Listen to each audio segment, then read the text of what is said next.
The West is not very often subtle. It's very in your face, and it deals you a blow if you're not prepared for it.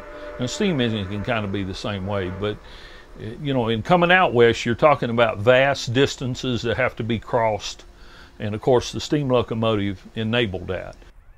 The steam locomotive is a very visual machine. You know, if you like machinery, if you like things that move, all of the stuff that makes the steam locomotive go up and down a railroad, you can see happening just standing there watching the side of the thing. Xanterra Parks and Resorts is a leader in the hospitality industry, and we weigh our decisions on the environmental impacts as a result of our operation. When Xanterra purchased the Grand Canyon Railway in 2007, the steam engine was still used in the summertime.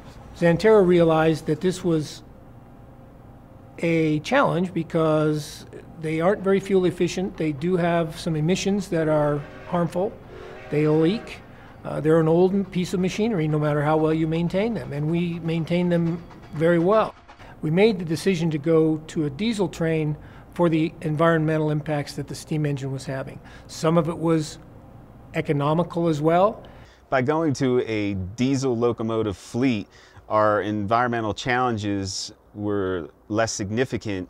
For instance, the diesels use less fuel than a steam locomotive. They use less water than a steam locomotive. The diesel, basically out of the box, is twice as efficient as a steam locomotive. However, we wanted to preserve the historic steam locomotive and think of inventive ways to be able to operate that without the potential environmental impacts. So we had an idea.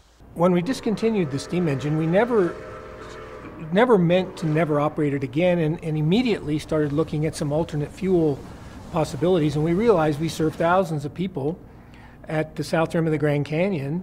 What if we collected all of the used vegetable oil from our restaurants at the south rim and at Williams and used it as a fuel to run the historic steam locomotives? It was then a matter, if we could collect this vegetable oil, can the locomotive mechanics make it work in a steam locomotive application? The process to use this fuel begins with reliable supply. My name's Aaron. I'm with a Greener Day Recycling. From the restaurants, the cooks dump the oil into a couple 100-gallon container. That container gets pumped typically once a month. We pick up the oil with this vacuum truck, bring it back to our shop, where we then filter it, heat it up, filter it with a centrifuge. From a centrifuge, the oil we pick up is similar to this here. As you can see, the solids and water are still in that oil. The centrifuge removes the water and solids, and then this is the oil that we bring up to the Grand Canyon to run in this engine right here. Here it is, 100% vegetable oil, safe, friendly, edible. When we put it in our steam engine, it's combustible as a fuel. The vegetable oil has a lot of characteristics that are like somewhere between diesel fuel and heavy oil that we used to burn. So we've been able to successfully do it so far. And I think it's going to work out pretty good. All right, she's a little off good now. Let's get a look at her in the funnel.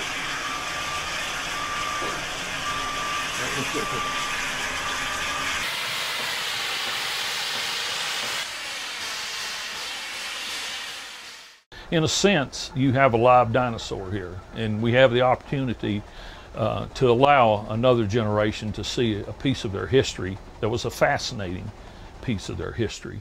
And it's worth doing, in my opinion, to you know, not have to pick up a book and read, yeah, we had these, they were wonderful things, but no, there are no more. One of the things I like about Xanterra and working for Xanterra is they're willing to put the effort and the resources into making this work. Our heritage and our history and protecting the environment shouldn't be mutually exclusive, and I think by what they do, they prove that.